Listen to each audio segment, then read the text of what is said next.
Hi, I'm Brent Green, and welcome to another great episode of The Green Scene. Today's guest is Rice4Ever, a local independent artist, Bay Area native, who's also mega on the webs.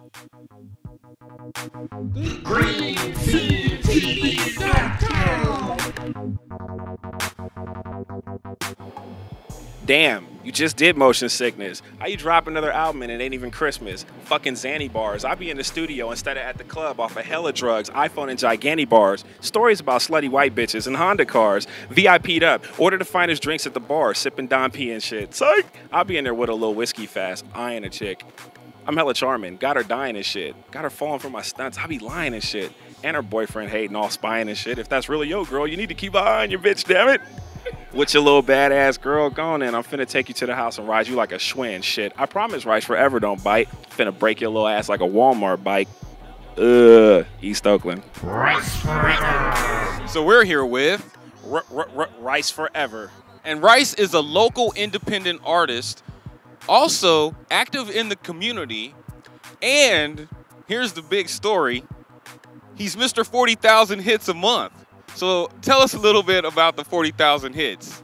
Well, over the years, I built up a cool fan base, but I got a lot of traffic coming into my site, probably about 30,000, 40,000 hits a month of downloads collectively of all my albums, you know, people under my record label. We're starting to get a lot of attention now, so the hard work has finally paid off. You know, it's been a long time. We've been in the game, God, Jesus Christ, I think 12 years professionally, so. 12 long years, huh? 12 long years. People are just now really hearing of Rice4Ever, you know. That's a long time to be an independent artist. Yeah, it is. It's been a mission. So tell us a little bit about your musical history. I started off messing around with digital music when I was 12. I had a Casio keyboard and a Boss DR550 drum machine, and that pretty much started it off. But I've been into music for the past 23 years. I started off doing, gotta wait for the bar train. I started off making house music and electro music back in like the early 90s, and doing some hip hop production, but like more other kinds of genres, and then discovered hip hop. Producing hip-hop when I was about 15. Started going to different studios with a big brother of mine. Shout out to Michael Nitro. But in Hooker Boy Dame, they used to take me to a studio in North Oakland, and we pound out beats on the keyboard, and that's when I fell in love. That's when I really woke up to doing music. Well, I heard something about Turfanu. What do you know about that? Oh, so Turfanu is I was gonna say gang. Turfanu is a rap crew I was in. Me, Voidorizo, J Love, and Fredro B at the time. Now it's Fred EB. But shout out to Turfanu.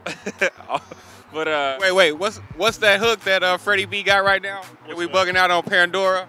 Which one? It's I can't even think of her. Lightweight kick it.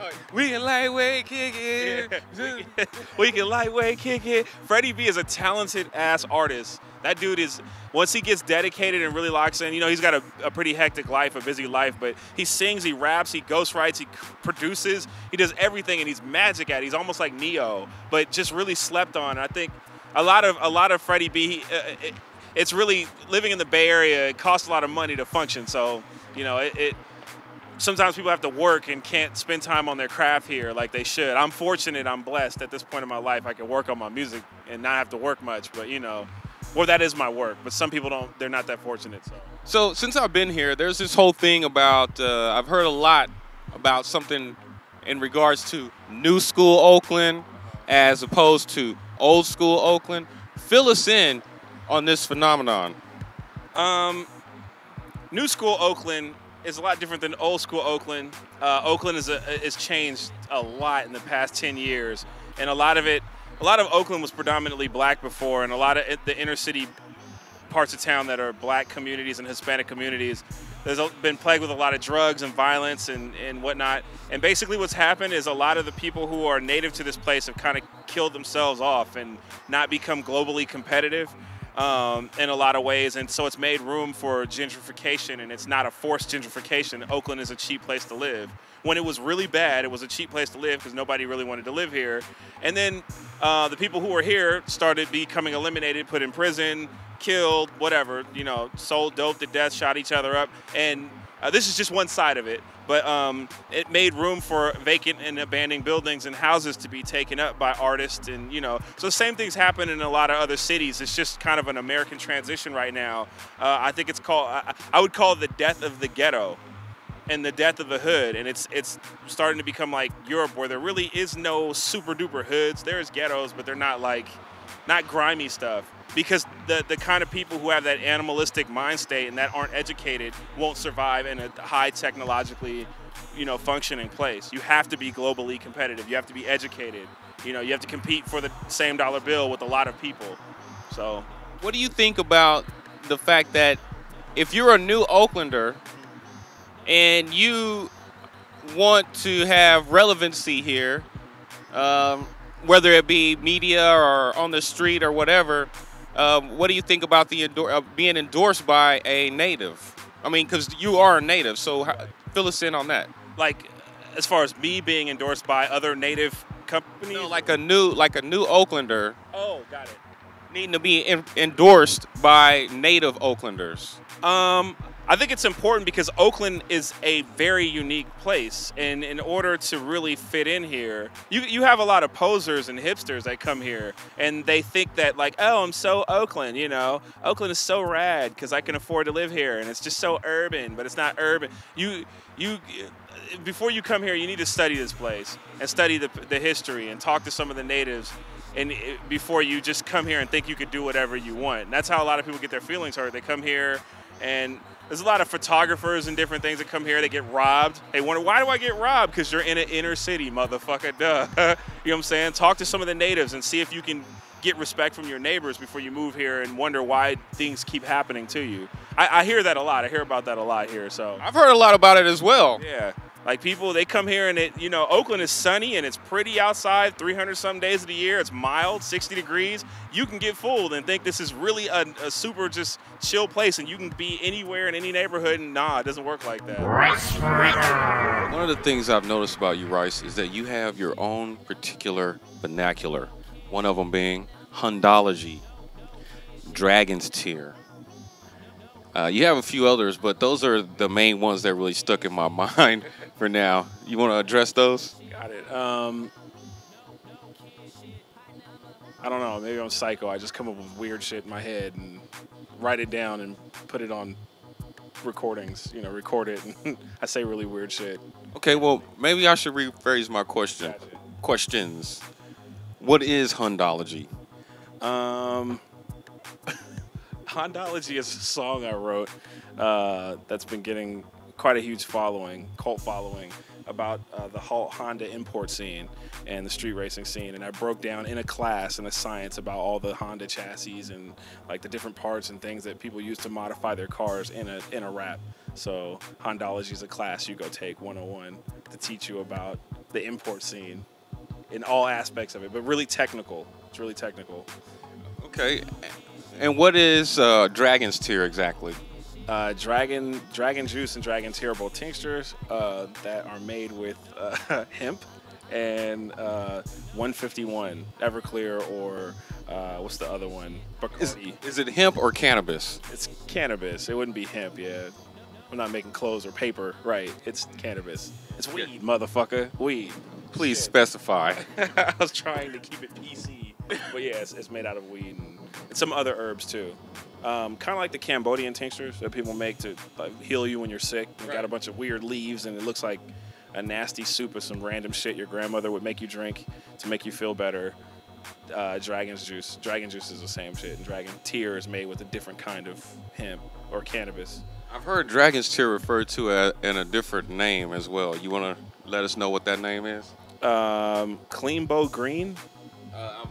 Cleanbow Green. Yeah, that's one. That's one of them. What's the other one?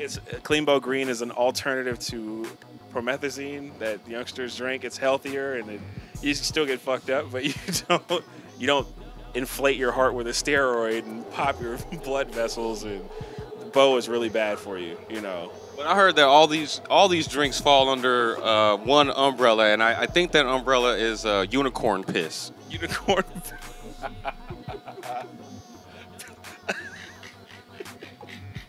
Rice4Ever. So we gonna do some word association here, okay? We got Rice-and-East. The language. We got Rice-onomics. Economic class from Rice's standpoint. Okay, East Oakland. What about 75th Street, or 75th Avenue and International? My homeboy burger spot. His name is Burger, not the burger spot that's on 75th International. There's a burger spot on 75th International. Okay. My homeboy Burger, he's over here. So. What's West Oakland? Gentrified. All right, man. So my very last question, so I can send you on your way, man, so you can go do some drifting or whatever it is that you do. Look right there in the camera and tell the kids where they can find you. I got a bright light shining in my face, and I'm assuming I'm looking at the camera. Otherwise, I'll look like I have one lazy eye that looks north and one that looks west. Like, but you can find me at generalsfriedchicken.com, or I'm playing Rice4Ever, Rice4Ever. That's Rice4Ever.com, or Google Rice4Ever. Get all the classics, all the albums, all the material free. One click, boom, you got it. Put it in your iPod, put it on your iPad, put it in your car stereo, wherever, your earphones, and knock it and get the fuck out of here. Get on with your life. Oh, wait, I got one more question before we get on with our lives. Was McDonald's really your spot? You know, I'll keep it short and sweet. I don't eat McDonald's anymore. I used to eat a lot of fucking McDonald's, and from that, I end up with like all kind of high blood pressures and all like really sick in my early 20s. And I eat ever since Super Size Me came out. I quit eating McDonald's, but McDonald's used to be the spot where the street racers would meet up and go street race. But then we switched it to In-N-Out Burger. So McDonald's was my spot. All right, Rice, we want to thank you for showing up today. Hopefully we'll see you again around the town soon. I'm in the town every day. I stay there. I'm active there. I get down there. That's where I live, where I function. So I'll be around. I'll see you guys around. So this wraps our shoot with Rice4Ever. Remember, friends, to keep it verdant, urban, and fun. This is Brent Green from theGreenSceneTV.com.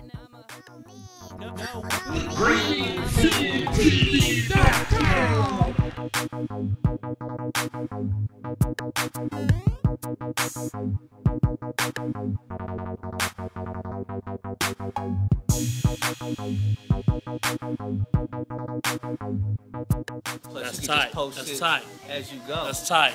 You already connected That right online. there, You already iPhoneography, you better go green. You better go green, baby.